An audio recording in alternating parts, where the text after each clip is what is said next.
Sariosiyo shahar markazi Xorvatan massivida joylashgan yangi turar joylarda 2 xonali uy sotuvga qo'yiladi. Xonadonga kirganimizda proxoshka qismi, bu yerga yana alohida burchagi bor. Kirganimizda o'ng qo'l tomonda dush joylashgan. Dushni o'zi ko'ryapsiz, dizaynlari yangi, hali odam yashamagan uy. Dush yonida hojatxonasi.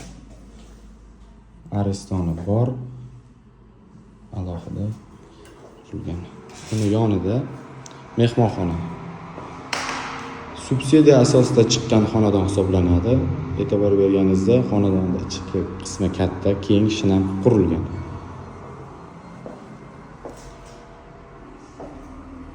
Uni yonida ikkinchi xonamiz.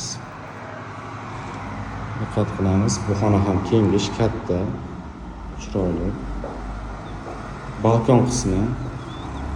Balkonda mana shahar, ya'ni domlarni ko'rishingiz mumkin manzarasi.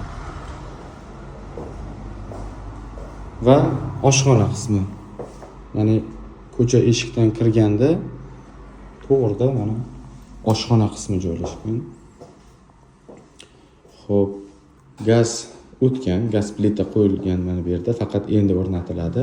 Mana gaz plitasi. Kuxonniy garniturlari ham yangi. Oshxona ham kichkina emas, juda chiroyli uslubda bezatilgan. Suv muammolari ham, ya'ni suv tizimlari ham muammo emas, ya'ni o'rnatilgan. Faqat gaz hali kelmagan, lekin gaz turbalari o'tgan.